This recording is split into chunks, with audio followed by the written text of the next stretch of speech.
Hello friends, आज हम लोग हाइड्रोलिक्स एंड हाइड्रोलिक्स मशीन का जो सीरीज है उसको आगे करने वाले हैं। और आज जो है आप लोग का चौथा लेक्चर पढ़ने वाला है। अगर अभी तक हम लोग जो है फर्स्ट लेक्चर में सिलेबस को देखे हैं, सेकेंड लेक्चर इंट्रोडक्शन था और थर्ड लेक्चर में लिक्विड की प्रॉपर्टीज़ देख रहे थे, जिसमें से हमने लगभग 50% जो है लिक्विड की प्रॉपर्टीज़ को कंप्लीट कर दिया था।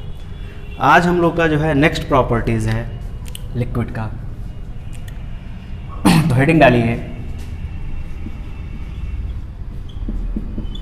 कोहेसिव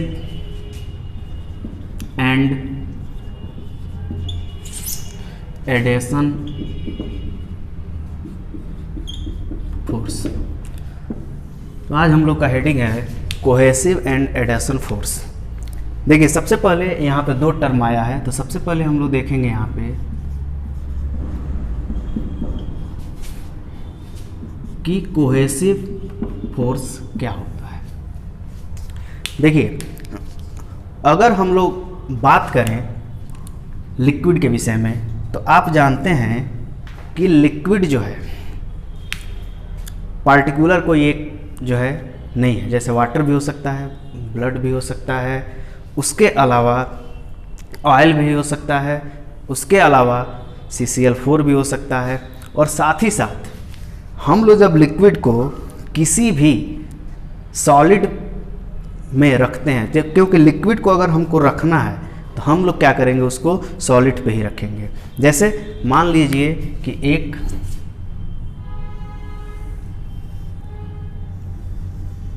कोई कंटेनर है जिसमें हमने क्या किया है, वाटर जो है रखा है इसमें।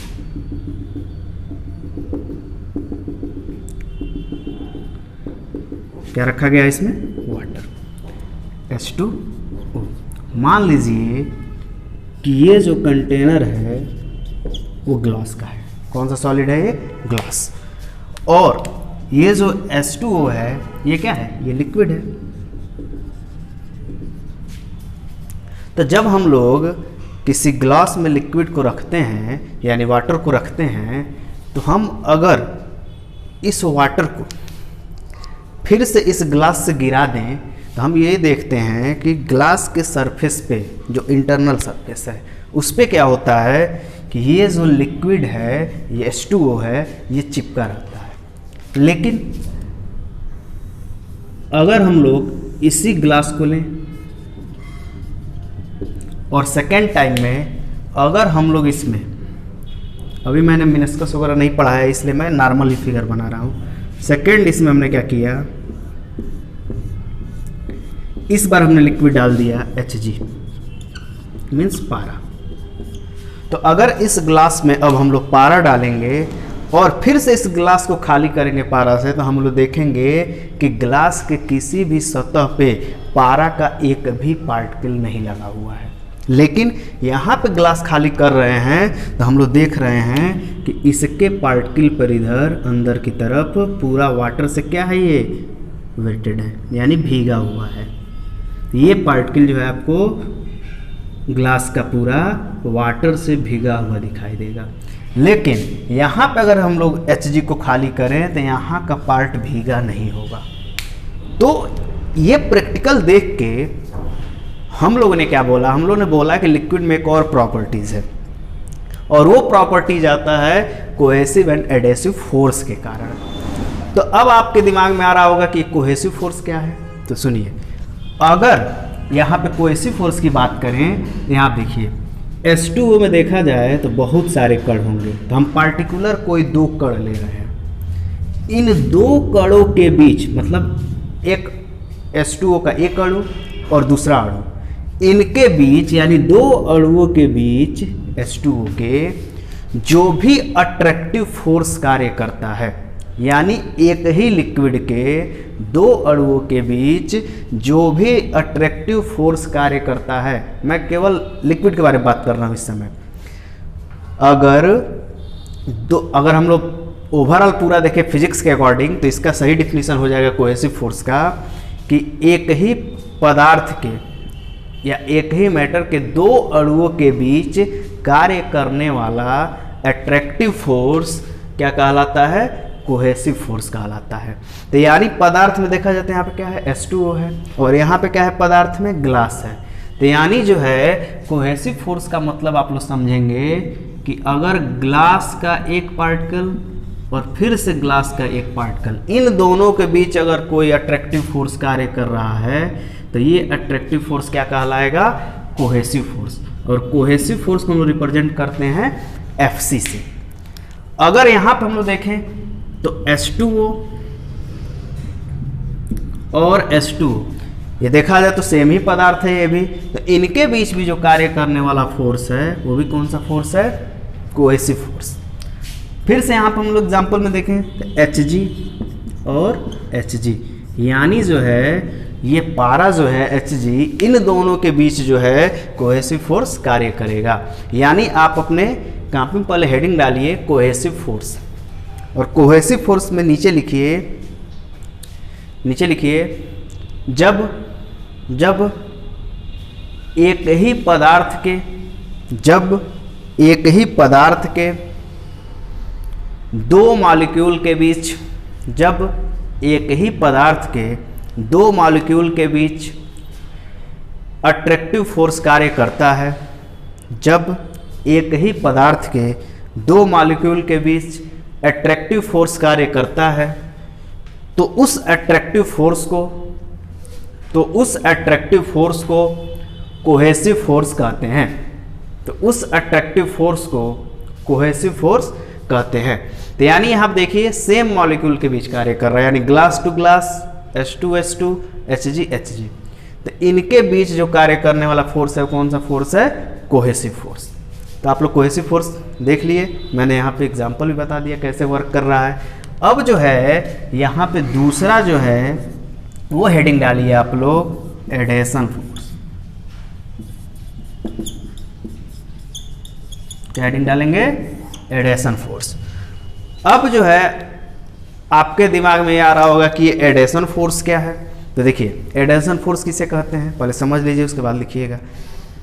अगर दो भिन्न भिन्न पदार्थों के बीच, देखिए वहां पे सेम था, अगर दो भिन्न भिन्न पदार्थों के बीच कार्य करने वाला अट्रैक्टिव फोर्स, अगर दो भिन्न भिन्न पदार्थों के बीच कार्य करने वाला अट्रैक्टिव फोर्स क्या कहलाएगा? एडेशन फोर्स कहलाएगा। यानी दो भिन्न भिन्न पदार्थों के बीच कार्य करने वाला अट्रैक्टिव फोर्स एडेशन फोर्स कहलाता है। एडेशन फोर्स कहलाता है। आप लोग लिख लिए होंगे। अब देखिए आपके दिमाग में एक चीज यहाँ देखे होंगे, दोनों डिफिनेशन में लिखवाया गया, यहाँ भी अट्रैक्टिव फोर्स है, यहाँ भी अट्रैक्टिव फोर्स है, लेकिन अंतर क्या है? यहाँ पे सेम पदार्थ के बीच कार्य करने वाला अट्रैक्टिव फोर्स होगा तो कोहेसिव फोर्स, और यहाँ पे डिफरेंस पदार्थ के बीच कार्य करने वाला अट्रैक्टिव फोर्स होगा तो एडेशन फोर्स। अब आपके दिमाग में आ रहा होगा यहाँ डिफरेंट कौन है? देखिए अब देखिए यहाँ पे क्या है, अब यहाँ पे फोर्स की बात करेंगे तो H2O और ग्लास, यानी इस बार वाटर और ग्लास के बीच जो कार्य करने वाला अट्रैक्टिव फोर्स है वो क्या है? Adhesion force. और एडेशन फोर्स को किससे रिप्रेजेंट किए हैं? Fa से। फिर से यहाँ पे देख लीजिए, अगर यहाँ पे H2 ग्लास की बात की है, अब यहाँ पे अगर आएंगे तो अगर Hg और ग्लास के बीच में बात करें तो इनके बीच भी जो कार्य करने वाला फोर्स होगा वो कौन सा फोर्स होगा? एडेशन फोर्स होगा। इसको Fs प्रदर्शित करेंगे। फिर से यहाँ पे हम देख रहे हैं कि यहाँ पे Hg है और यहाँ पे H2O, तो वाटर भी जो है और Hg भी है, ये भी तो भिन्न भिन्न पदार्थ हैं। तो अगर यहाँ पे हम लोग देखें तो अगर यहाँ पे Hg और H2O के बीच भी देखें तो Hg और H2O के बीच भी कौन सा फोर्स कार्य करेगा? Adhesion force. यानी भिन्न पदार्थों के बीच कार्य करने वाला जो अट्रैक्टिव फोर्स होता है वो कौन सा फोर्स होगा? Adhesion force. तो यानी आप कोहेसिव फोर्स और एडेशन फोर्स यहाँ से क्लियर कर चुके हैं और डेफिनेशन भी आप लोग लिख चुके हैं। अब जो है नीचे आप हैज लगाइए। अब इसका यूज देखिए कहाँ पे है। नीचे हैज लगाइए और हैज लगा के लिखिए मैं सबसे पहले बात कर लूँ इस कंडीशन की, जो यहाँ पे हमने फिगर बनाया है। इस फिगर को पहले आप लोग बनाइए। अब देखिए, हैज़ लगाइए और ये फिगर बनाइए। अब जो है ये जो है ग्लास जो है वाटर से भिगो रहा है, इसका मेन रीजन कोहेसिव और एडेसिव फोर्स है। कौन सा मेन रीजन है? कोहेसिव और एडेसिव फोर्स। अब जो है आप जो है इस फिगर को हम लोग हटा रहे हैं, आप लोग बना लिए होंगे। मैं जो है अब कोहेसिव और एडेसिव के एप्लीकेशन पे चल रहा हूँ, ठीक है। तो आपने हैज़ लगाया है। देखिए, अगर यहाँ पे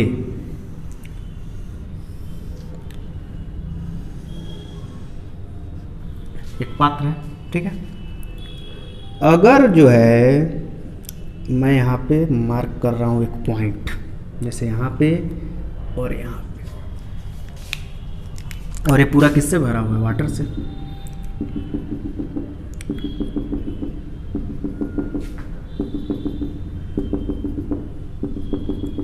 ठीक है, ये पूरा क्या हुआ है? वाटर से भरा हुआ है।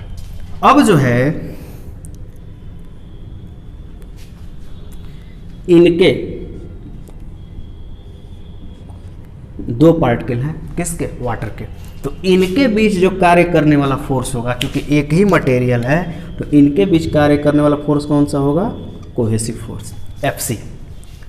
लेकिन यहाँ पे क्या है? यहाँ पे देखिए H2O ये है और ये क्या है? ग्लास है। तो इनके बीच यहाँ पे कार्य करने वाला जो फोर्स होगा, ये क्या होगा? Adhesive force. ये कौन सा फोर्स होगा? Adhesive force. अब आपके दिमाग में ये आ रहा होगा कि सर जब हम लोग ग्लास से पानी को गिरा रहे हैं तो ग्लास भीग क्यों जा रहा है? तो आप सभी लोग जानते हैं कि इन दोनों फोर्स में जिस फोर्स का प्रभाव ज़्यादा होगा, यानी जिसका इफेक्ट ज़्यादा होगा, वही यहाँ पे प्रभावी हो जाएगा। तो यानी जो है अगर Fa is greater then Fc, अगर Fa is greater then Fc मतलब क्या हुआ? यानी एडेसिव फोर्स जो है कोहेसिव फोर्स से ज़्यादा है, तो क्या करेगा? तो यही ना प्रभावी होगा। तो ये प्रभावी हो जाएगा। तो Fa कहाँ वर्क करता है? दो पदार्थों के बीच। तो जब हम इस वाटर को यहाँ से रिमूव हटाना भी चाहेंगे तो इसके लेयर के यानी ग्लास के लेयर के पास वाला वाटर नहीं हट पाएगा, क्योंकि Fc से ज़्यादा Fa कार्य कर रहा है, और वाटर के पास जो इंटरनल फोर्स है वो तो Fc है, और वाटर और ग्लास के बीच फोर्स Fa है। तो ये ज़्यादा प्रभावी है। तो ये फोर्स ज़्यादा बड़ा होने के कारण कुछ वाटर को अपने पास रख लेगा और इस वाटर के साथ नहीं जाने देगा, ठीक है। तो इसलिए क्या होता है कि ये सतह को भिगो देता है। तो अपने नोटबुक में हैज लगाइए और लिखिए Fa is greater then Fc, Fa is greater then Fc, Fa is greater then Fc। तो नीचे लिखिए इस स्थिति में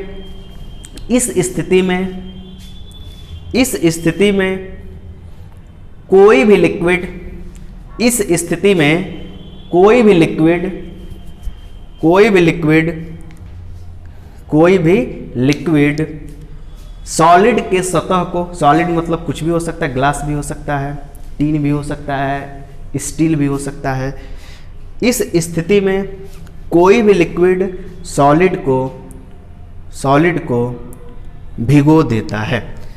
यानी आप लोग लिख लिए होंगे Fa is greater then Fc condition में क्या होगा? कोई भी लिक्विड जो है क्या होगा? वो सॉलिड को भिगो देगा। यानी इस स्थिति में क्या होता है? कोई भी लिक्विड सॉलिड को भिगो देता है। अब देखिए, जब कोई भी लिक्विड सॉलिड को भिगो देता है तो आपके दिमाग में ये आ रहा होगा कि Fa is greater then Fc तो है, इसके कारण भिगो दे रहा है। तो यहाँ पर हम लोग ये देखते हैं कि अब Fa का मान ज़्यादा है, यहाँ कार्य कर रहा है Fc, और Fa का वैल्यू ज़्यादा है, तो इसके कारण हम लोग क्या देखते हैं कि यहाँ पे कुछ इस तरह का फ्री सरफेस दिखाई देता है। ऐसे ये बहुत ही कम होता है, ठीक है। इस तरह का फ्री सरफेस दिखाई देता है, ठीक है। इसके बारे में अभी हम लोग आगे बात करेंगे, ठीक है। अब जो है F is greater than F C का कंडीशन पूरे तरह से आप लोग कंप्लीट कर चुके हैं। ये F is greater than F C का कंडीशन लगेगा कहाँ पे, तो आप कहेंगे कि देखिए एफ है मीन्स ग्लास और किसके बीच H2O, ग्लास और H2O के बीच कार्य करने वाला एडेसिव फोर्स बड़ा है किससे, वाटर के मॉलिक्यूल के बीच कार्य करने वाले अट्रैक्टिव फोर्स से। यानी ग्लास H2O इसका अट्रैक्टिव फोर्स ज़्यादा बड़ा है FC H2 से, यानी इनके बीच क्या कार्य करेगा, कोहेसिव फोर्स कार्य करेगा। तो ये जो है आपका पूरा एप्लीकेशन कंप्लीट होता है। अब जो है फिर से दूसरा हैज लगाइए।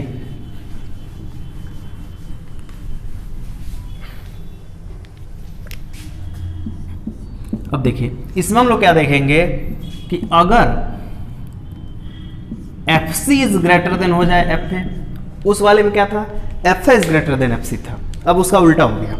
तो यानी यहां पे हम फिर से क्या करेंगे, सॉलिड में हम क्या ले रहे हैं, यहाँ पे ग्लास ले रहे हैं, ठीक है। उसके बाद क्या किया गया यहाँ पे, हमने क्या किया यहाँ पे Hg को भरा, किसको, Hg को, पारा को। तो हमने जब इसमें पारा को एंट्री कराया, उसके बाद जब मैं इसको खाली करता हूँ तो देखता हूँ कोई भी फ्री सरफेस जो है, इस सरफेस पे कोई भी जो है Hg का एक भी पार्टिकल नहीं दिखाई देता है, अभी मैंने पीछे बताया है। तो यानी FC is greater then FA में हो क्या रहा है, देखिए जो Hg के बीच कार्य करने वाला FC है, सेम पदार्थ के बीच कार्य करने वाला कोहेसिव फोर्स, और Hg और ग्लास के बीच कार्य करने वाला एडेसिव फोर्स में कोहेसिव फोर्स ज्यादा वर्क करता है। तो जब पारे के पास ज्यादा बल रहेगा ग्लास और पारे के बीच, तो इस पारे को यहां रहने देगा, अपने साथ लेकर चला जाएगा। तो उस कंडीशन में क्या होता है कि ग्लास का सरफेस नहीं भीगता है। तो हैज लगाइए और लिखिए FC is greater then FA। तो नीचे लिखिए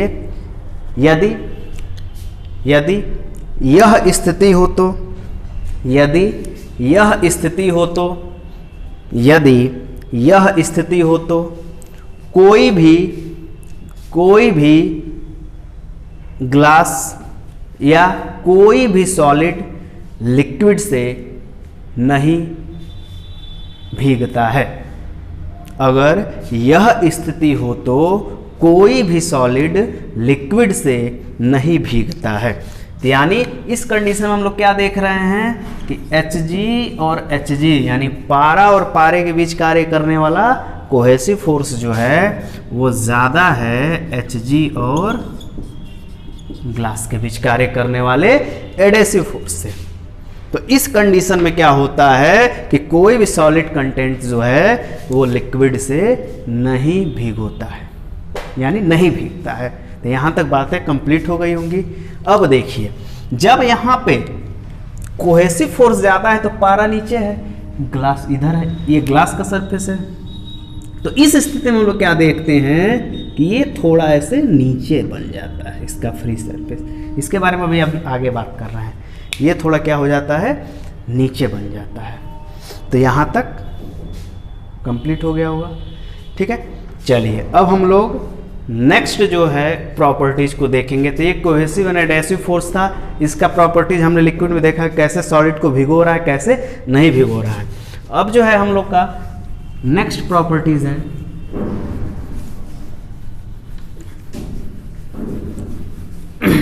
हेडिंग डालिए सरफेस टेंशन।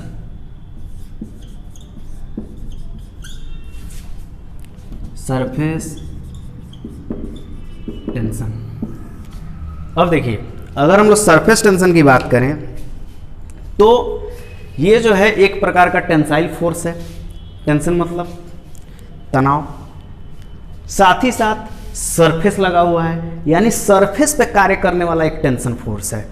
और ये लिक्विड की प्रॉपर्टीज में, यानी ये जो है सरफेस टेंशन आपको सिर्फ जो है लिक्विड में ही दिखेगा, ठीक है। तो यानी सबसे पहला इसमें हैज लगा के आप लिखिए, पहले मैं डिफिनीशन बाद में लिखवाऊंगा, पहले सरफेस टेंशन का प्रॉपर्टीज लगता कहाँ पे है। तो पहला याद रखिएगा, सरफेस टेंशन की जो प्रॉपर्टीज है ओनली वन लिक्विड में लगता है, गैस में नहीं लगता है। तो यानी यहाँ पे हैज लगा के नीचे लिखिए, सरफेस टेंशन प्रॉपर्टीज केवल लिक्विड में होता है, केवल लिक्विड में होता है, केवल लिक्विड में होता है। नीचे है, दोबारा हैज लगाइए, फिर से लिखिए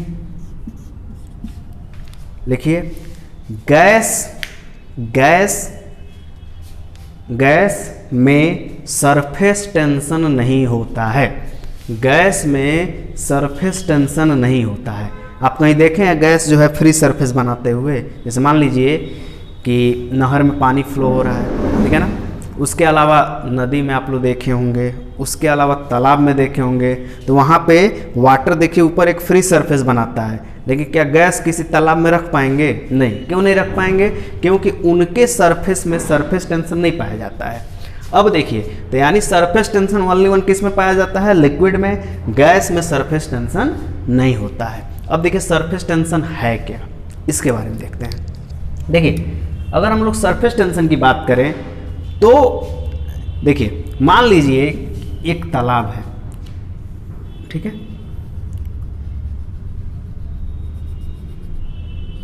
ये मान लीजिए एक तालाब है और इस तालाब के फ्री सरफेस पे क्या होगा? ऐसे लिक्विड होगा।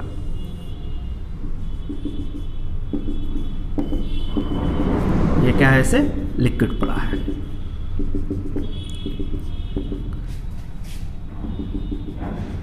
ऐसे लिक्विड पड़ा है। हम ये देखते हैं कि लिक्विड जो है ऐसे पड़ा हुआ है, तो ये जो लिक्विड एक जो है पतली फिल्म बनाती है। ये हमको चेक करना रहता है, तो कैसे चेक करते हैं? आप लोग देखे भी होंगे कि जब चैनल में यानी नालियों में जब पानी फ्लो होता है तो उसके ऊपर देखे होंगे मच्छर सब बैठे रहते हैं। वो मच्छर इसी सरफेस टेंशन फोर्स के कारण बैठे रहते हैं। एक पतली जो है मेम्ब्रेन की तरह ये सरफेस टेंशन ऊपरी लेयर पे कार्य कर रहा है। अब देखिए यहाँ पे क्या हो रहा है कि यहाँ से यहाँ पे एक जो है फोर्स कार्य कर रहा है। ये जो क्या कर रहा है, वाटर का जो ऊपरी सरफेस है इसको खींचे हुए है, ठीक है ना, इसको क्या किया हुआ है? खींचा हुआ है। तो ये जो कार्य कर रहा है, ये कार्य कर रहा है, मान लीजिए टी। क्या कार्य कर रहा है? T, tensile force. टी यहाँ पे क्या है? टी को हम लोग बोलते हैं सरफेस टेंशन फोर्स। टी क्या है? सरफेस टेंशन फोर्स है। अब देखिए यहाँ पे सरफेस टेंशन फोर्स, देखिए सरफेस टेंशन नहीं है, सरफेस टेंशन फोर्स है। हमने ये देखा कि ये फिल्म जो है टी टेंसाइल फोर्स से क्या हो रहा है? एक मेम्ब्रेन की तरह फैला हुआ है। उसके बाद हमने क्या देखा यहाँ पे कि मान लीजिए कि जो हमने एक, ध्यान दीजिएगा, ये काल्पनिक लाइन है, यानी हम लोग के सिर्फ एज्यूम करते हैं इस लाइन को। हमने मान लिया कि ये जो लाइन खींचा गया है इसका लेंथ कितना है? L है। कितना लेंथ है इसका? L। तो अगर आपसे कोई पूछे कि सरफेस टेंशन फोर्स होता क्या है, तो ध्यान रखिएगा सरफेस टेंशन फोर्स को तो T से रिप्रेजेंट किए हैं, कितने लेंथ पे कार्य कर रहा है? L। अब देखिए हम लोग यहाँ पे एक चीज़ और देखें, ये जो सरफेस टेंशन फोर्स होगा, ठीक है ना, ये जो सरफेस टेंशन फोर्स होगा यहाँ पे देखिए ऐसे कार्य करेगा। इधर ऊपर भी,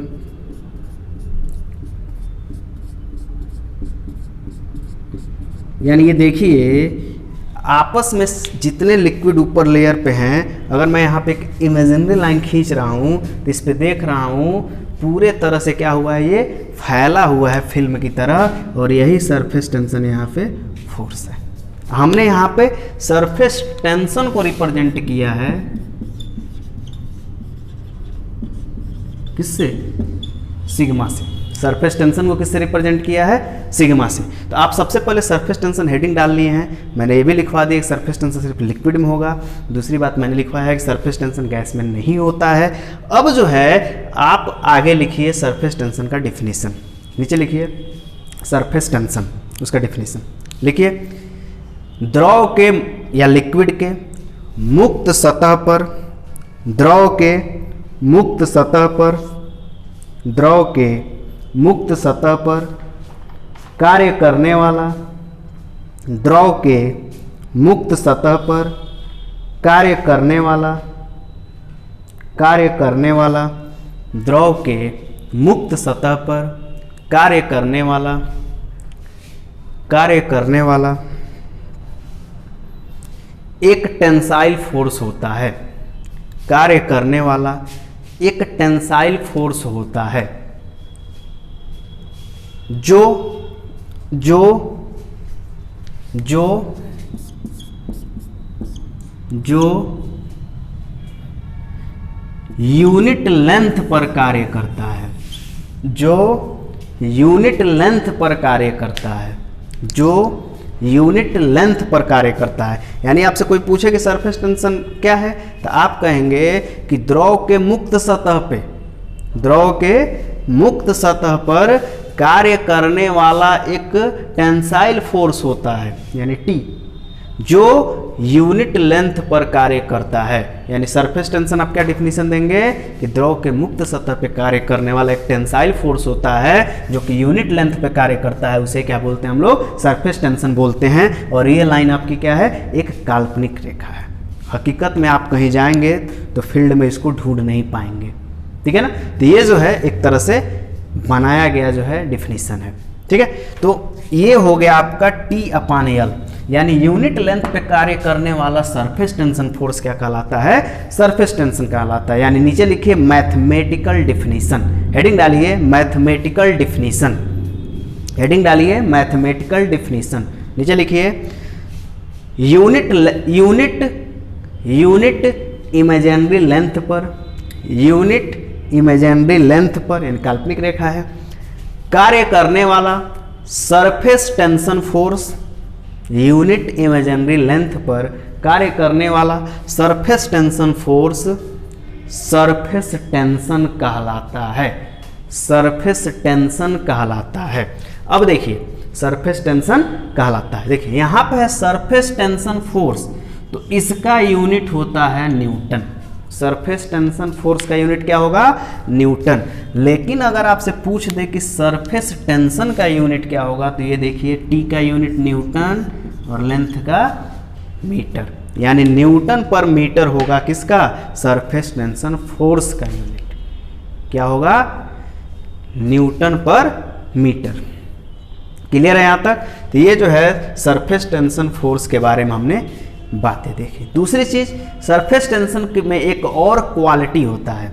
ये क्या करता है? किसी भी लिक्विड को कम से कम, किसी भी लिक्विड को कम से कम एरिया में कन्वर्ट करना चाहता है, किसी भी लिक्विड को कम से कम एरिया में कन्वर्ट करना चाहता है। तो नीचे हैज लगाइए, फिर से लिखिए, लिखिए सरफेस टेंशन फोर्स में, सरफेस टेंशन फोर्स में, सरफेस टेंशन फोर्स में एक क्वालिटी होता है, सरफेस टेंशन फोर्स में एक क्वालिटी होता है जो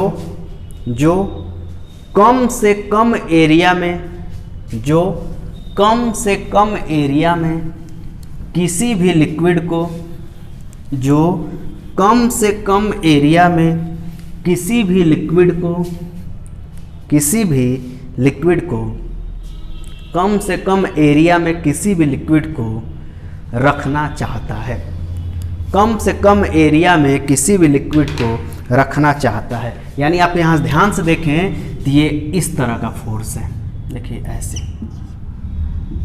अब क्या है, मान लीजिए लिक्विड का फ्री सरफेस है, ये बार बार इसको सोच रहा है कि ऐसे फोल्ड कर दें, ऐसे ऐसे कार्य करेगा। यानी कम से कम एरिया में क्या करना चाह रहा है, ये लिक्विड को रखना चाह रहा है, ठीक है। अब जो है कम से कम एरिया में कन्वर्ट करने वाली जहाँ तक बातें आई हैं, इसके बारे में आप लोग सोच रहे होंगे कि सर तब ये कैसे आप लिखवा दिए और इसका कुछ एग्जाम्पल बताइए। तो मैं इसका एग्जाम्पल बता रहा हूँ कम से कम एरिया के लिए।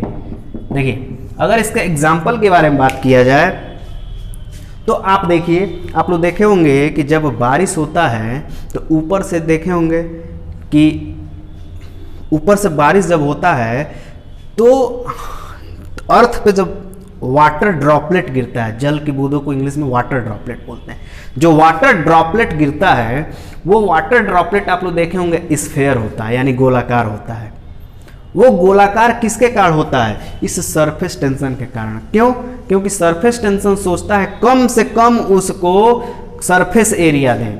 अब कम से कम सरफेस एरिया देखिए, अगर मान लीजिए हम लोग सबसे मिनिमम सरफेस एरिया की बात करें तो देखिए यहाँ पे मैथ में आप लोग पढ़े होंगे मिनिमम सरफेस एरिया। अब देखिए मिनिमम सरफेस एरिया होता है 4πr²। अगर कोई भी हम 3D स्ट्रक्चर ले लें और उसका मिनिमम सरफेस एरिया हमसे पूछेगा कि कौन से स्ट्रक्चर का मिनिमम सरफेस एरिया होता है तो आप कहेंगे 4πr²। अब देखिए जब मिनिमम सरफेस एरिया के बारे में यहाँ बात आया है तो 4πr² क्या है? मिनिमम सरफेस एरिया है। तो अगर मिनिमम सरफेस एरिया 4πr² है तब आपके दिमाग में आ रहा होगा सर ये तो क्या है, जो भी स्फेयर है यानी गोला है या स्फेयर है, जो भी स्फेयर है इसका क्या होता है? इसका संपूर्ण पृष्ठ का क्षेत्रफल होता है, संपूर्ण पृष्ठ का क्षेत्रफल। यानी जैसे मान लीजिए ये है ना हाथी, ये देखिए ये पूरा कवर, ठीक है ना, संपूर्ण पृष्ठ का क्षेत्रफल होता है ये 4πr²। तो यानी जो है आपके दिमाग में अब समझ में आ रहा होगा कि जो है मिनिमम सरफेस एरिया 4πr² किसका होता है? गोले का। इसलिए सरफेस टेंशन वहां भी आ जाता है वाटर ड्रॉपलेट में, और वाटर ड्रॉपलेट में जब सरफेस टेंशन आता है तो सरफेस टेंशन क्या करता है? जल की बूंदों को मिनिमम एरिया देना चाहता है, और मिनिमम एरिया किसका होता है? स्फेयर का। इसलिए जो बारिश होता है वो गोलाकार कणों में होता है। ठीक है, दूसरा आपके पास एग्जाम्पल है इसका, दूसरा एग्जाम्पल है, चलिए इतना ही पहले रखते हैं, ठीक है ना। तो अब जो है संपूर्ण पृष्ठ का क्षेत्रफल जो है आप यहां से समझ गए। अब देखिए आपके दिमाग में एक चीज और आ रहा होगा कि यहां पे जो है मिनिमम सरफेस एरिया तो काम कर रहा है 4πr²। अब जो है सरफेस टेंशन कहां पे उत्पन्न होगा, कहां पे नहीं उत्पन्न होगा, तो मैंने बता दिया गैस में नहीं होगा, लेकिन लिक्विड में भी एक शर्त है। तो नीचे फिर से हैज लगाइए और लिखिए, नीचे हैज लगाइए। अगर सरफेस टेंशन के बारे में आ रहा है तो इतनी बातें आप लिख देंगे, बहुत ज़्यादा बढ़िया नंबर मिलेगा आपको, ठीक है ना। अब देखिए याद रखिए सरफेस टेंशन जो है हमेशा दो माध्यमों के बीच कार्य करेगा। जैसे अगर मान लीजिए ये वाटर है H2O, ठीक है। अब जो है H2O यहाँ पे है और यहाँ पे हमने क्या किया, एक ग्लास का ट्यूब डुबो दिया, यहाँ भी ग्लास है। अब यहाँ पे देखिए सरफेस टेंशन कहाँ कहाँ कार्य करेगा। देखिए सबसे पहला याद रखिएगा, नीचे हैज लगा के मैंने लिखवाया भी, अभी मैंने बोला भी है, लिखिए सरफेस टेंशन वही कार्य करेगा, नीचे लिखिए सरफेस टेंशन वही कार्य करेगा जहां पर दो माध्यम हो। दो माध्यम मीन्स या तो ठोस द्रव नहीं तो द्रव गैस, ठीक है ना, ऐसे करके सरफेस टेंशन वही कार्य करेगा जहां पर दो माध्यम हो। अब देखिए माध्यम होते कितने हैं? तीन। एक होता है सॉलिड, एक होता है लिक्विड, एक होता है गैस, जहां पे क्या हो? दो माध्यम हो। तो देखिए अगर दो माध्यम की बात करेंगे तो सॉलिड और सॉलिड से दो माध्यम होगा नहीं, ठीक है ना। देखिए सरफेस टेंशन मैंने पहले भी बताया है कि सरफेस टेंशन कहाँ कार्य करेगा? सिर्फ लिक्विड में। तो यानी एक जो है माध्यम लिक्विड रहना जरूरी है, दो माध्यम की आवश्यकता है, लेकिन एक माध्यम लिक्विड रहना जरूरी है।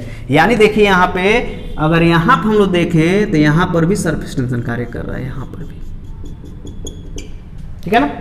और ये जो सरफेस टेंशन कार्य कर रहा है, ये कौन से माध्यम पे कार्य कर रहा है, तो आप कहेंगे यहाँ पे ग्लास और H2 यानी वाटर, यानी ग्लास और वाटर के माध्यम पे कार्य कर रहा है surface tension force. Surface tension force यहां भी कार्य कर रहा है, यहां भी, ठीक है ना, यहां भी कार्य कर रहा है। तो अब यहां पे देखिए ऊपर क्या है, ऊपर एयर है और यहां पे क्या है, H2। तो यानी अगर यहां पे देखा जाए तो यहां पे कौन सा दो माध्यम मिल रहा है, एक लिक्विड यानी H2, दूसरा एयर। तो देखिए यहाँ भी H2 है, यहाँ भी H2, यानी सरफेस टेंशन होता सिर्फ लिक्विड में है, लेकिन वर्क वहीं करेगा जहाँ पे दो माध्यम। अगर आपसे कहीं पूछे कि इस लेयर पे बताइए सरफेस टेंशन कार्य करेगा, तो ऊपर आप कहेंगे कि सर H2O है, नीचे भी H2 है, दो माध्यम है, नहीं है, तो यानी सरफेस टेंशन यहाँ नहीं कार्य करेगा, ठीक है। तो अब जो है फिर से यहाँ पे देखिए, यहाँ पे क्या हो जाएगा, यहाँ पे सरफेस टेंशन कार्य करेगा, कौन है, तो ग्लास है और एक लिक्विड रहना जरूरी है, तो लिक्विड क्या है, H2O है। अगर फिर से हम लोग यहाँ पे बात करें तो यहाँ पे सरफेस टेंशन कार्य करेगा, हाँ करेगा, क्यों, क्योंकि ग्लास भी है और H2O भी है। यानी सरफेस टेंशन वर्क कराने के लिए दो माध्यम होना चाहिए, और सरफेस टेंशन सिर्फ होता किस में है, लिक्विड में, ठीक है। तो अब जो है यहाँ से आप लोग समझे कि क्या होता है सरफेस टेंशन। दूसरा क्वेश्चन आपसे एग्जाम में ये पूछ सकता है कि सरफेस टेंशन जो है किसके कारण प्रोड्यूस होता है। तो अभी मैंने जस्ट पीछे बताया है कोहेसिव और एडेसिव, ठीक है ना। तो उस डिफिनीशन से हम लोग एक टॉपिक यहाँ पे उठा रहे हैं। तो नीचे फिर से हैज लगाइए और लिखिए, किसी भी लिक्विड में, मैंने फिर से लिक्विड लिखवाया, गैस नहीं, किसी भी लिक्विड में सरफेस टेंशन, किसी भी लिक्विड में सरफेस टेंशन कोहेसिव फोर्स के कारण FC, किसी भी लिक्विड में सरफेस टेंशन कोहेसिव फोर्स के कारण, कोहेसिव फोर्स के कारण, कोहेसिव फोर्स के कारण, कोहेसिव फोर्स के कारण, कोहेसिव फोर्स के कारण, कोहेसिव फोर्स के कारण उत्पन्न होता है, उत्पन्न होता है। एक बार मैं और रिवाइज कर दे रहा हूं, किसी भी लिक्विड में सरफेस टेंशन कोहेसिव फोर्स के कारण उत्पन्न होता है। किसके कारण उत्पन्न होता है, कोहेसिव फोर्स के कारण, कोहेसिव फोर्स के कारण। अभी मैंने एक एग्जांपल बताया था वाटर ड्रॉपलेट, ठीक है ना। तो थोड़ा वाटर ड्रॉपलेट में हम लोग देखते हैं कि सरफेस टेंशन कैसे वर्क कर रहा है। तो हेडिंग डालिए थोड़ा, वाटर ड्रॉपलेट, वाटर ड्रॉपलेट। तो हेडिंग क्या है, वाटर ड्रॉपलेट, हिंदी होगा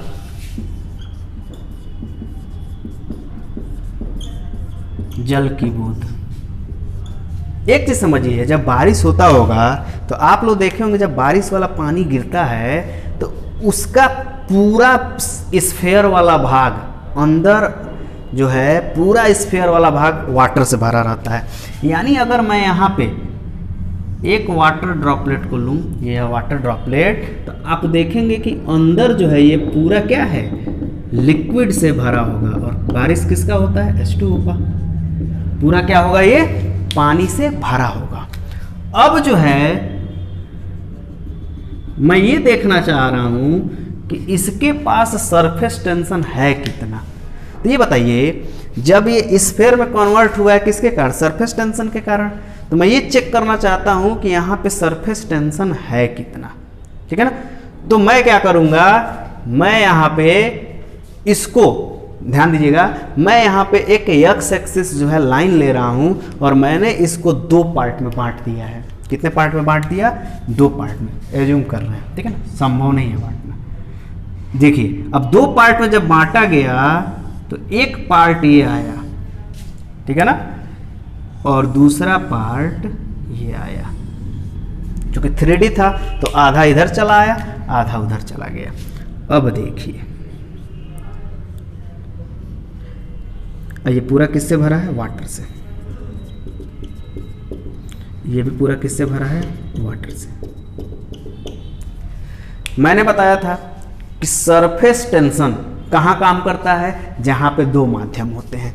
तो ये बताइए बीच में पूरा जब वाटर ही भरा है तो सरफेस टेंशन काम करेगा? नहीं। दो माध्यम मीन्स, अब देखिए जब ये स्फीयर होगा, स्फीयर, तो ये चारों ओर से क्या होगा, एयर होगा।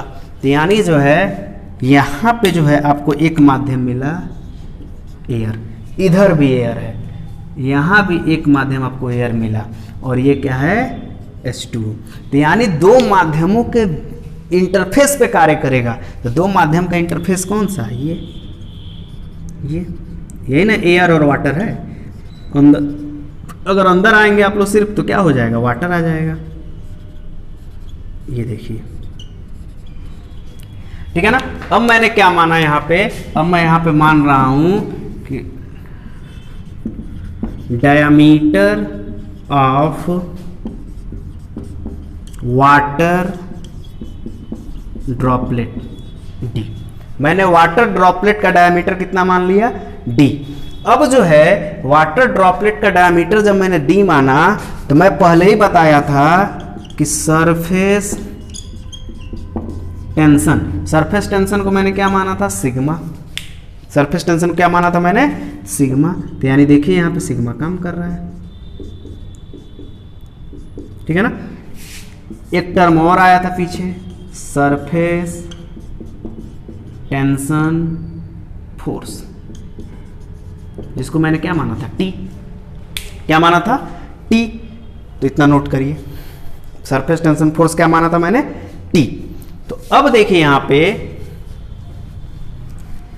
मैं यहां पे ये जानना चाह रहा हूं कि ये जो है कितना इसमें इंटरनल प्रेशर लगाया जाए कि ये जो है वाटर ड्रॉपलेट दो भागों में टूट जाए। तो मैं यहाँ पे एक इंटरनल प्रेशर लगा रहा हूँ P। मैंने क्या यहाँ पे किया, एक इंटरनल प्रेशर लगाया P, ठीक है ना। अब चूंकि वाटर ड्रॉपलेट को दो भागों में तोड़ रहा है, इसलिए इस P को बोला जाएगा, ध्यान दीजिएगा, ब्रस्टिंग प्रेशर, ठीक है ना। तो आप केवल P ही रहने दीजिए। P जो है इसको लिखा इंटरनल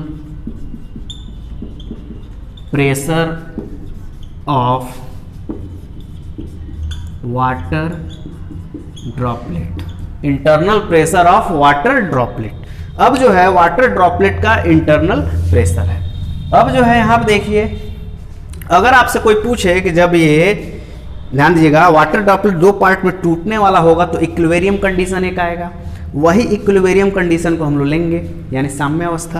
तो अब देखिए यहाँ पे, तो वाटर ड्रॉपलेट जब टूट जाएगा तब तो कुछ भी कोई फोर्स नहीं जान पाएंगे। हम लोग क्या करते हैं, लिमिटिंग कंडीशन। लिमिटिंग कंडीशन मतलब ये होता है कि इसके अलावा एक पॉइंट भी और ज़्यादा प्रेशर आया तो क्या होगा, वाटर ड्रॉपलेट दो भागों में टूट जाएगा। तो हम लोग क्या करते हैं, देखिए सारे रीडिंग मैंने लिख रखे हैं यहाँ पे, तो जो है आप लोग लिख लिए होंगे इसको। अब मैं यहाँ पे लिखने जा रहा हूँ, इस इंटरनल प्रेशर का क्या हो रहा है, वाटर ड्रॉपलेट ब्रस्ट कर जा रहा है, यानी टूट जा रहा है, ठीक है ना। तो मैं यहां पे लिखने जा रहा हूं ब्रस्टिंग फोर्स। अब देखिए यहां पे अगर ब्रस्टिंग फोर्स के बारे में बात किया जाए तो इसको मैं FB से रिप्रेजेंट करूंगा। ब्रस्टिंग फोर्स होगा क्या, P यानी प्रेशर, मान लीजिए स्मॉल p है, P इंटू कार्य किस पे कर रहा है, तो यानी प्रेशर देखा जाए तो इसका वर्किंग एरिया यही है ना, ये। अब देखिए ये वर्किंग एरिया इसका, ये है क्या, अगर किसी भी स्फीयर को हम लोग मिड से काटे होंगे तो वो डायमीटर के बराबर क्या बना रहा होगा, एक सर्किल बना रहा होगा। तो उस सर्किल का एरिया कितना हो जाएगा, तो आप सभी लोग जानते हैं π/4 d²।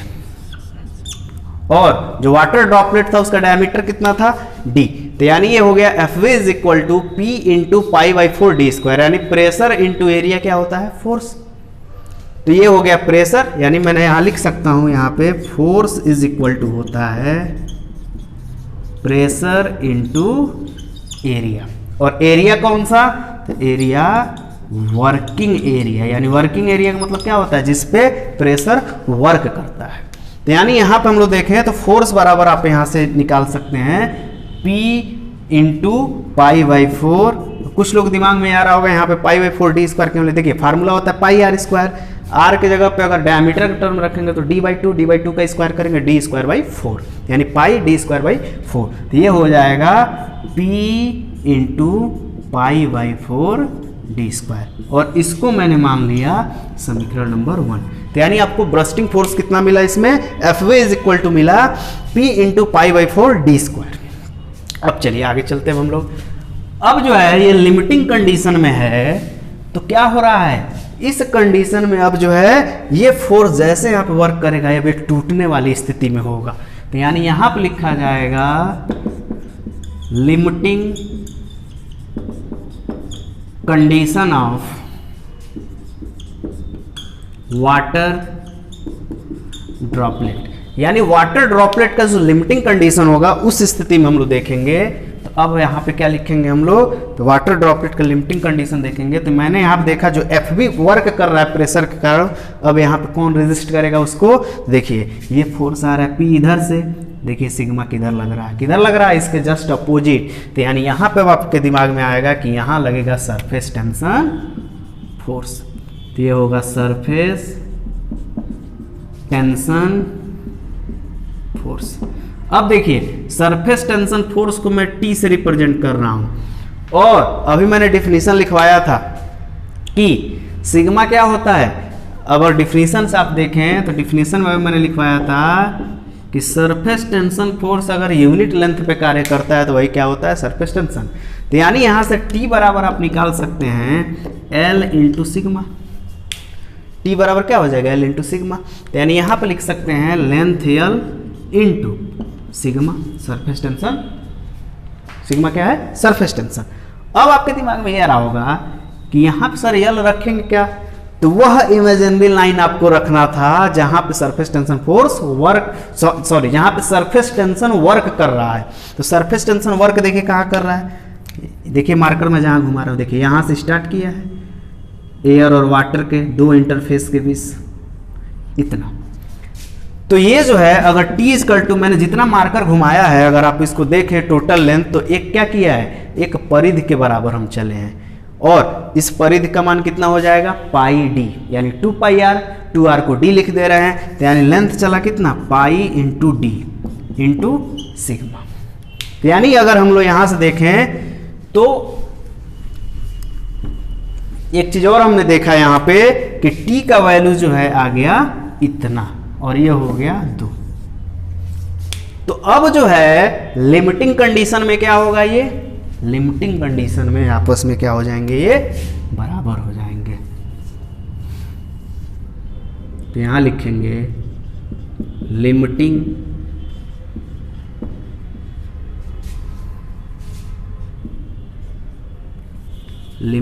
ठीक है ना, कंडीशन, ठीक है ना। अब देखिए अगर लिमिटिंग कंडीशन की बात करेंगे तो इस समय देखिए क्या होगा, दोनों आपस में बराबर होंगे। तो T बराबर हो जाएगा Fb। T कितना है, pi × d × sigma is equal to Fb कितना है, P × π/4 × d²। अब देखिए यहाँ से इस पाई से क्या हो जाएगा, इधर भी है पाई, कैंसिल हो जाएगा। इस d से क्या होगा, ये स्क्वायर कैंसिल हो जाएगा। तो यानी जो है यहाँ पे आपको t का वैल्यू क्या मिला, सॉरी यहाँ पे देखिए यहाँ पे सिग्मा का वैल्यू मिला आपको P × d/4, यानी सिग्मा का वैल्यू कितना मिला, PD/4। आप चाहे तो यहाँ पे प्रेशर भी निकाल सकते हैं। तो प्रेशर P बराबर क्या हो जाएगा, ये 4 इसके साथ चला जाएगा, तो ये हो जाएगा 4 σ/d। तो ये जो है आपका वाटर ड्रॉपलेट के लिए सरफेस टेंशन, और ये जो है आपका प्रेशर इतना वर्क कर रहा था वाटर ड्रॉपलेट पर। वाटर ड्रॉपलेट स्फीयर क्यों बन जा रहा था, तो सरफेस टेंशन फोर्स के कारण। सरफेस टेंशन फोर्स क्यों बन रहा था, क्योंकि सरफेस टेंशन फोर्स किसी भी लिक्विड को क्या करना चाहता है, कम से कम सरफेस एरिया में कन्वर्ट करना चाहता है। और किसी भी 3D का सबसे कम सरफेस एरिया क्या होता है, स्फीयर का होता है। इसलिए वाटर ड्रॉपलेट किस में कन्वर्ट हो जाता है, स्फीयर में कन्वर्ट हो जाता है, ठीक है। तो ये जो है यहाँ तक का पूरे बातें आपको समझ में आ रहे होंगे, ठीक है ना। इसी तरह, ठीक है ना, आगे हम लोग और मूव करें तो ये तो सरफेस टेंशन के बारे में हमने जिक्र किया। दूसरी चीज़, सरफेस टेंशन के कुछ रीडिंग हमको याद होने चाहिए, उसको मैं लिख दे रहा हूँ यहाँ पे। देखिए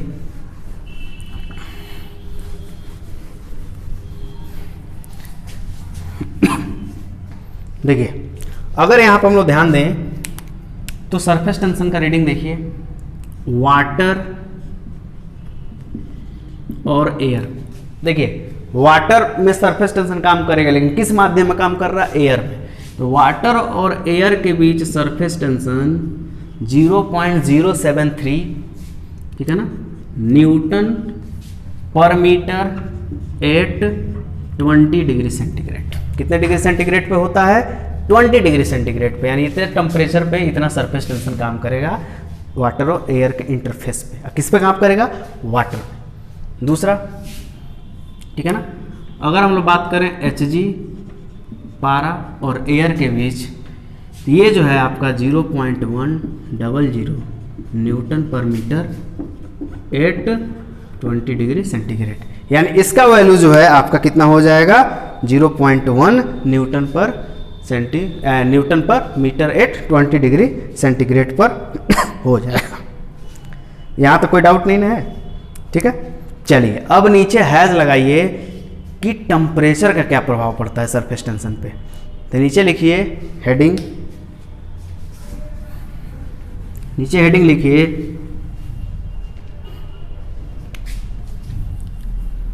टेम्परेचर इफेक्ट। टेम्परेचर इफेक्ट यानी जो है टेम्परेचर से क्या इफेक्ट पड़ता है सरफेस टेंशन में। तो नीचे लिखिए, हैज लगाइए पहला, लिखिए यदि किसी भी लिक्विड का टेम्परेचर बढ़ाया जाता है, यदि किसी भी लिक्विड का टेम्परेचर बढ़ाया जाता है तो सरफेस टेंशन का मान सरफेस टेंशन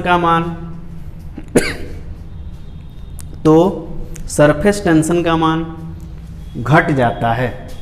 तो सरफेस टेंशन का मान घट जाता है। आइए मैं एक एग्जांपल भी दिखा दे रहा हूँ। देखिए यहाँ पे, जैसे आप देखिए वाटर और एयर का कितना है सरफेस टेंशन? 0.073 न्यूटन पर मीटर एट 20 डिग्री सेंटीग्रेड। मैं देखिए अब इसको 100 डिग्री सेंटीग्रेड पे ले जा रहा हूँ वाटर को। तो देखिए वाटर, ठीक है ना, और एयर, अब मैं इसको कितने पे लेके चला गया? 100 पे। तो सरफेस टेंशन बढ़ेगा घटेगा? घट जाएगा।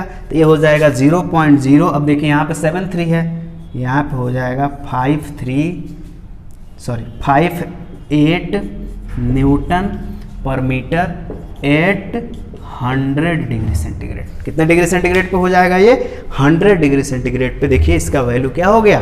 घट गया। इसका वैल्यू क्या हो गया? घट गया। ठीक है, तो ये था सरफेस टेंशन के बारे में पूरा कहानी। ठीक है, तो ये जो है लिक्विड की प्रॉपर्टीज जो है सरफेस टेंशन कंप्लीट होता है। सरफेस टेंशन क्या होता है? कंप्लीट होता है। अब जो है हम लोग का नेक्स्ट प्रॉपर्टीज है,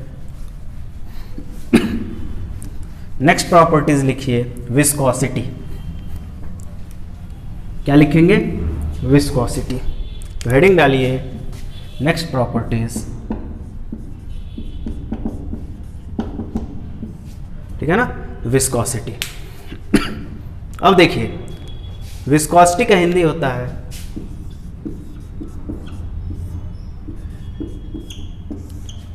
श्यानता। क्या होता है? श्यानता। देखिए श्यानता होता क्या है? सबसे पहला चीज हम विस्कोसिटी की बात करेंगे कब? तो देखिए अगर हम लोग लिक्विड के बारे में बात करें तो इसी विस्कोसिटी के अकॉर्डिंग हमने जो है लिक्विड को पहले कुछ मैंने पार्ट में बांट रखा है। ठीक है ना। अब देखिए हम देखते क्या है कि कुछ जो लिक्विड है वो हाइड्रोस्टैटिक स्थिति में रहते हैं। किस में रहते हैं?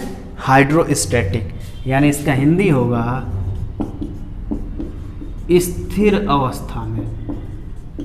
स्थिर अवस्था का मतलब क्या होता है? जिसमें जो है वेग जीरो होगा, यानी जो फ्लो नहीं करेगा। जैसे किसी टंकी में पानी रख दीजिए, फ्लो मत कराइए, ये हो गया। ठीक है ना। दूसरा होता है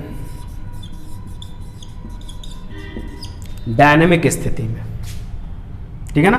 डायनेमिक मतलब क्या होता है, गतिशील।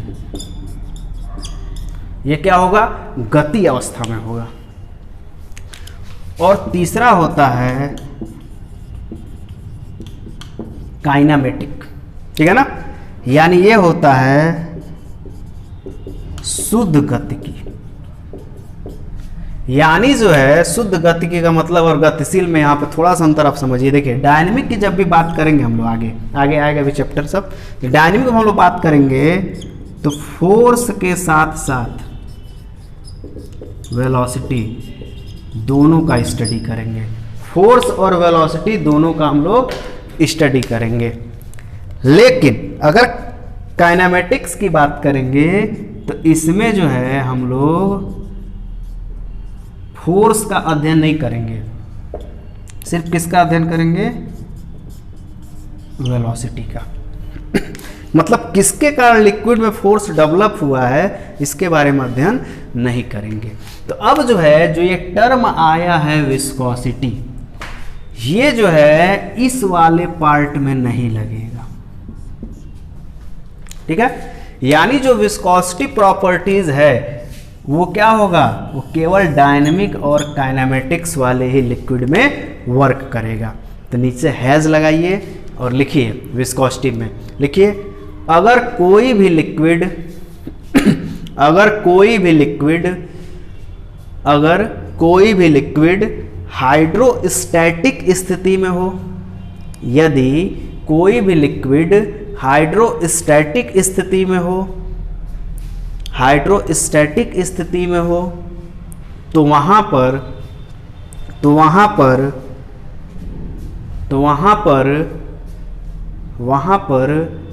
विस्कोसिटी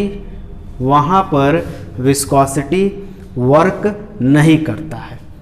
तो वहां पर विस्कोसिटी वर्क नहीं करता है, वहां पर विस्कोसिटी वर्क नहीं करता है।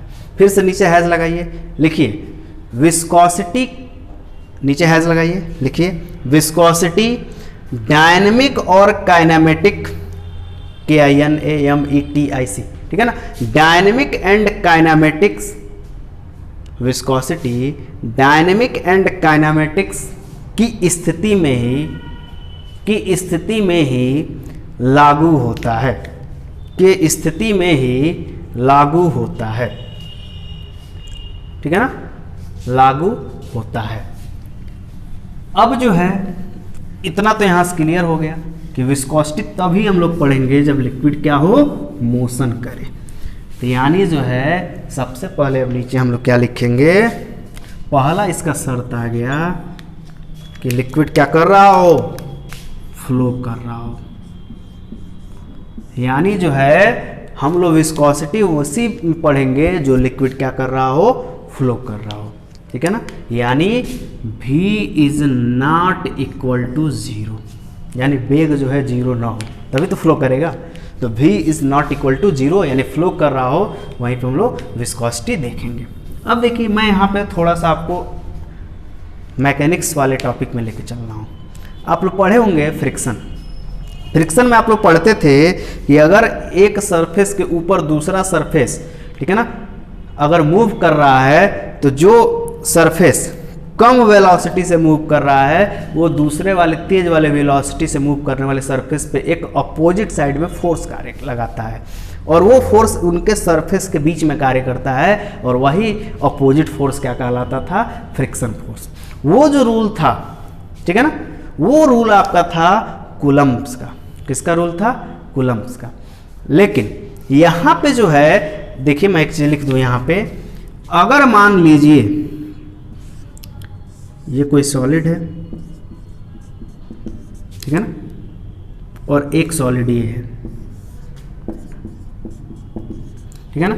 अब ये सॉलिड इसके ऊपर जो है F फोर्स से स्लाइड कर रहा है, तो जब F फोर्स से यहाँ आगे जाएगा तो इसमें क्या होगा, अपोजिट साइड में एक फ्रिक्शन फोर्स कार्य करेगा, ठीक है ना। मान लीजिए मैं यहाँ से P फोर्स से खींच रहा हूँ, पुल कर रहा हूँ, यानी इसको खींच रहा हूँ, यहाँ आप क्या कार्य करेगा, एक फ्रिक्शन फोर्स कार्य करेगा, ठीक है ना। अब देखिए ये जो है इस कंडीशन में यहाँ पे देखिए ये जो सरफेस है, ये सरफेस क्या है, ड्राई है, यानी सूखा है। तो अगर जो है ड्राई सरफेस होगा और उनके बीच कोई भी पार्टिकल या कोई भी सॉलिड जो है फ्लो कर रहा है, तो उसके अपोजिट में जो फोर्स कार्य करेगा इसको बोलेंगे हम लोग फ्रिक्शन फोर्स। कौन सा फोर्स बोलेंगे, फ्रिक्शन फोर्स। लेकिन अगर हम लोग यहां पे देखें, ध्यान दीजिएगा, ये ड्राई फॉलो, ये मैकेनिक्स का है, ये कूलम्ब्स का रूल इससे फॉलो करता है। लेकिन यहां पे देखिए क्या है, यहां पे कहानी कुछ और है। मैं क्या कर रहा हूं कि पार्टिकुलर एक चैनल या किसी भी कैनाल यानी नहर को मैं मान लिया हूं कि उस नहर का जो डेप्थ है यानी गहराई जो है वो कैपिटल डी है या वाई मान लीजिए, ठीक है ना, मान लीजिए वाई है, उसकी गहराई कितनी है, वाई। अब मैं ये देखता हूं कि इसमें जो है वाटर फ्लो हो रहा है ऐसे, ये पूरा पानी भरा हुआ है। अगर इसमें हम लोग फ्लो करने की टेंडेंसी देखें तो इस नहर में हम लोग ये देखते हैं कि अगर फ्लो करने के लिए जो फ्लो कर रहा है लिक्विड, इनके बीच में एक लाइन खींचूं तो हमको ये लाइन मिलता है। यानी ये दर्शा क्या रहा है, ये दर्शा रहा है कि एक जो ऊपर वाला लेयर है वो लिक्विड यहां से यहां तक फ्लो कर रहा है पार्टिकुलर किसी dt समय में, ठीक है ना।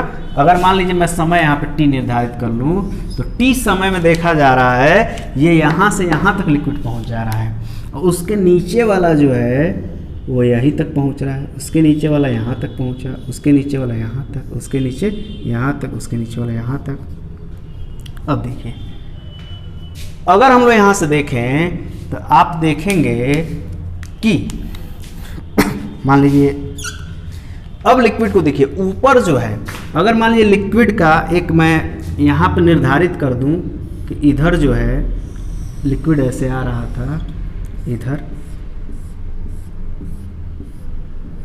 इसका वेग जो है u है, कितना है u। तो अगर मैं यहाँ पे देखूँ तो यहाँ पे वेग क्या हो जा रहा है, चाहे इसको मानिए, इसका वेग मान लीजिए u है, इसको हटाइए, इसका वेग क्या है u है। तो अगर इसका वेग u है तो ऊपर वाले का वेग क्या होगा, थोड़ा सा इससे ज़्यादा होगा, और मैंने मान लिया कि डेल्टा u क्या हो गया, वेलोसिटी बढ़ गया है। अगर नीचे वाले लेयर की बात करेंगे इसकी, तो ये क्या होगा, इसके तुलना में थोड़ा सा कम होगा, होगा कि नहीं होगा। तो यानी विस्कोसिटी देखिए अब कैसे कार्य करेगा। हम ये देख रहे हैं कि ऊपर वाले लेयर में वेलोसिटी ज़्यादा है किसके तुलना में, जस्ट उसके नीचे वाले लेयर पे। तो क्या करेगा, ये तेज जाना चाहेगा और ये जो है उससे थोड़ा सा कम तेज जाना चाहेगा। तो ये देखिए क्या करेगा, ये इसको कहेगा, कहेगा नहीं मतलब एक तरह से फोर्स लगाएगा और बोलेगा कि तुम ये हमारे साथ चल, ठीक है ना। तो ये क्या होगा, ये देखिएगा आप लोग, इसके कारण इस पे जो है एक फोर्स कार्य करने लगेगा, इसके कारण इस पे एक फोर्स कार्य करने लगेगा। अब जो है ये इससे ये इसमें प्रॉपर्टीज देगा कि नहीं तुम तेज चलो।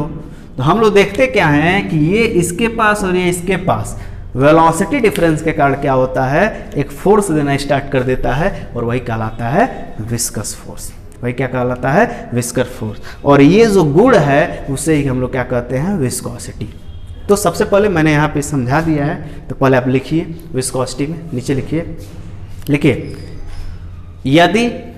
यदि लिक्विड फ्लो करता है, यदि लिक्विड फ्लो करता है तो लगातार दो लेयरों के बीच, यदि लिक्विड फ्लो करता है तो लगातार दो लेयरों के बीच, लेयरों मतलब परत होता है, लगातार दो लेयरों के बीच, लगातार दो लेयरों के बीच गति के विपरीत दिशा में, लगातार दो लेयरों के बीच गति के विपरीत दिशा में एक फोर्स कार्य करता है, ये इसको रोकेगा तुम तेज मत जाओ, ये इसको कहेगा तेज जाओ। एक फोर्स कार्य करता है, उसी फोर्स को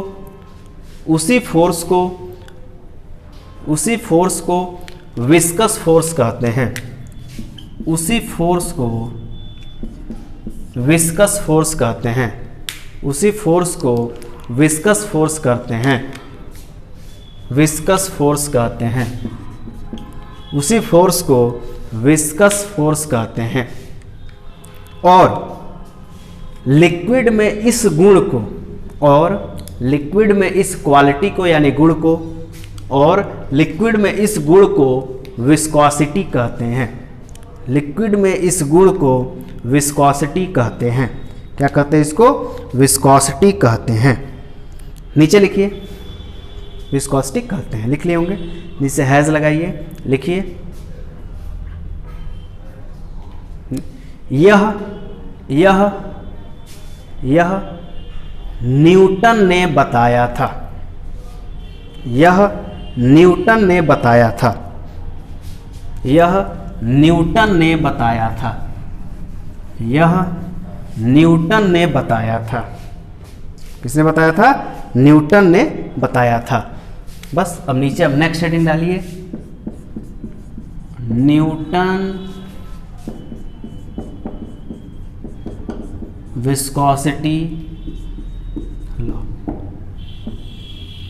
यानी जो है न्यूटन का विस्कोसिटी लॉ क्या है, इसको अब हम लोग नेक्स्ट वीडियो में देखेंगे, ठीक है ना। और आप जब भी वीडियो देखिए उसको क्या करिए, कॉपी और कलम लेके बैठे और इसको नोट्स करें बढ़िया से, ठीक है ना, क्योंकि ये इतने इजी लैंग्वेज में आपको किताब में नहीं मिलेगा। और जितने लोग नीचे कमेंट कर रहे हैं कि सर ये छूट गया, ये छूट गया, अभी तो पढ़ाया ही नहीं गया है, ठीक है ना। तो पूरा हमको जिस दिन मैं लास्ट दिन वीडियो पढ़ाऊंगा एफएम का या हाइड्रोलिक्स एंड हाइड्रोलिक्स मशीन का, तो उसके बाद आप कमेंट करिए अगर कोई भी सेक्शन छूट जाएगा तब। अभी स्टार्टिंग में कमेंट ना करिए, अभी मैं कुछ विशेष पढ़ाया ही नहीं हूँ, ठीक है ना। अभी दूसरा चैप्टर जो है लिक्विड के सिर्फ जानकारी हम लोग बटोर रहे हैं। नेक्स्ट चैप्टर से आपका वास्तव में सिलेबस स्टार्ट होगा, ठीक है ना, जिसमें हम लोग मेजर वगैरह करेंगे प्रेशर को। तो आप लोग, ठीक है ना, इसको अच्छे से नोट कर लीजिएगा। और जब आप पढ़ने आइए तो पिछले क्लास जितने पढ़ाया गया उसको रिवाइज करिए, क्योंकि नोट रहेगा आपके पास तभी रिवाइज कर पाएंगे। आप उसको रिवाइज करिए। अब नेक्स्ट वीडियो में इसके और जो प्रॉपर्टीज़ है, ये थोड़ा बड़ा प्रॉपर्टीज है, 2-3 और बचा हुआ है, उसको कंप्लीट करेंगे और हम लोग उसमें न्यूमेरिकल देखेंगे प्रॉपर्टीज से जितने आपके एग्जाम में आ सकते हैं। तब तक के लिए इस वीडियो को अच्छे से देखिए और समझिए, और कोई भी डाउट हो नीचे तुरंत कमेंट करिएगा, मैं नेक्स्ट वीडियो में उसका सुधार करूँगा। धन्यवाद।